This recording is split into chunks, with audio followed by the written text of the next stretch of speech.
యేసుక్రీస్తు నామంలో ప్రతిరోజు దేవుని వాగ్దానం అనే కార్యక్రమానికి మిమ్మల్ని అందరినీ ప్రేమతో ఆహ్వానిస్తూ ఉన్నాం. ఎలా ఉన్నారు? అందరూ బాగున్నారా? దేవుని కృపలో దయలో వర్ధిల్లుతున్నారా? ప్రార్థనలు చేసుకోండి, నమ్మకంగా ఉండండి. దేవుడు మీ జీవితాల్లో, మీ కుటుంబాల్లో గొప్ప కార్యాలు చేస్తాడు. దయచేసి గమనించి ఈ వాగ్దానం అనేక మందికి షేర్ చేయండి. మీ బంధువులకు, మీ స్నేహితులకు అందరికీ షేర్ చేయండి. మంచిగా మీ ప్రార్థన వస్తారు, కామెంట్ పెట్టండి. మేము మీ కొరకు ప్రార్థన చేస్తున్నాం.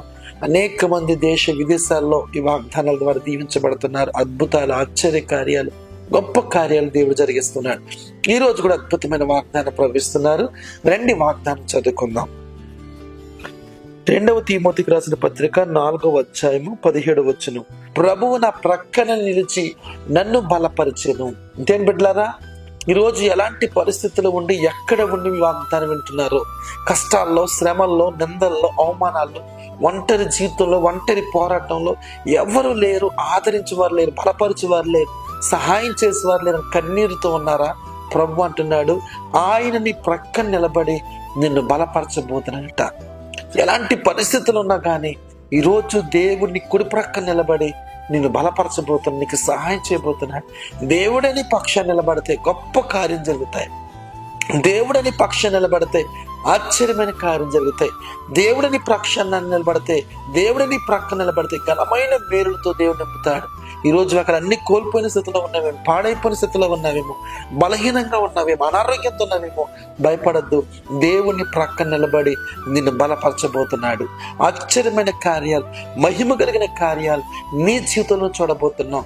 దేని కొరకు అది కనిపెడుతున్నారు, దేనికైతే అడుగుతున్నారు, దేని కొరకు ఎదురు చూస్తున్నారు, నిన్ను బలపరచడానికి, బలహీనులైన మనల్ని బలపరచడానికి నీ ప్రక్కన నిలబడి ప్రభువా నీకు సహాయం చేయబోతున్నాడు. ఈ ఉదయకాల సమయంలో ఈ వాగ్దానం ద్వారాగా దేవుని యొక్క మహిమ, దేవుని యొక్క తేజస్సు, ఆయన ప్రసన్నత మీ కుటుంబాలకు వస్తూ ఉన్నాయి. నీ ప్రక్కనే ప్రభు నిలబడ్డాడు. నీ ప్రక్కనే నిలబడి నీకు సహాయం చేయబోతున్నాడు. నీ ప్రక్కనే నిలబడి నేను బలపరచబోతున్నాడు. ఇంతవరకు ఉన్న నీ బలహీనత, నీ అనారోగ్యం, నీ శ్రమలు, నీ శోధన, నీ చీకటి వెలుగుగా మార్చబడబోతుంది. నువ్వు అద్భుతాలు అడుగు పెట్టబోతున్నావు. ఘనమైన కార్యం ప్రభు చేయబోతున్నాడు. ఎవరు ఇవ్వలేని శక్తి, ఎవరు ఇవ్వలేని ఫలము, ఎవరు ఇవ్వలేని ఆదరణ దేవునికి దయచేయబోతున్నాడు. గల కారణం ఏంటి తెలుసా? దేవుడిని ప్రక్క నిలబడి నిన్ను బలపరచబోతున్నాడు, నిన్ను ముందుకు తీసుకుని వెళ్ళబోతున్నాడు. ఘనమైన కార్యాలు, ఆశ్చర్యమైన కార్యాలు ఈ వారాలను చూడబోతున్నాం. కాబట్టి ఎక్కడ నీ వాగ్దానం ఉంటున్న మీ జీవితాల్లో దేవుడు మిమ్మల్ని బలపరచబోతున్నా కనుక నీ పనుల ముందుకు వెళ్ళు, నీ వ్యాపారాల ముందుకు వెళ్ళు, నీ ఆలోచనల ముందుకు వెళ్ళు.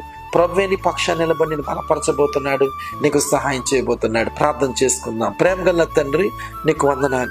ఎంతమంది వాగ్దానం విన్నారు? ప్రభు నా ప్రక్క నిలబడి నన్ను బలపరిచిన వాగ్దాన ప్రకారంగా శ్రమల్లో, కష్టాల్లో, నిందల్లో, అవమానాల్లో నాకెవ్వరు లేరు, నన్ను బలపరిచేవారు లేరు, నాకు సహాయం చేయవారు లేరని కన్నీళ్లతో ఎదురు చూస్తున్న వారితో నువ్వు మాట్లాడో. ప్రభువే నీ ప్రక్క నిలబడి నేను బలపరుస్తాడన్నావు కనుకనైనా ఒక్కొక్కరిని బలపరచండి, ఆదరించండి, స్థిరపరచండి. ఘనమైన కార్యాలు, గొప్ప కార్యాలు, మహిమ కలిగిన కార్యాలు ప్రతి బిడల జీవితంలో మీరు జరిగించి మహిమ పొందమని యేసు నామమున అడుగుచున్నాము తండ్రి. ఆమేన్, ఆమేన్. దేవుని దీవించబోతున్నాడు, ఆశీర్వదించబోతున్నాడు, గొప్ప కార్యాలు జరిగించబోతున్నాడు. నువ్వు నూరంతలుగా దీవించబడబోతున్నావు. గల కారణం ఏంటి తెలుసా? దేవుని ప్రక్కలో నిలబడి నిన్ను బలపరచబోతున్నాడు. ఆయనే బలపరిస్తే ఆశీర్వాదం, దీవెన, అభివృద్ధి, సమృద్ధి నీ కుటుంబంలో చూడబోతున్నావు. God bless you.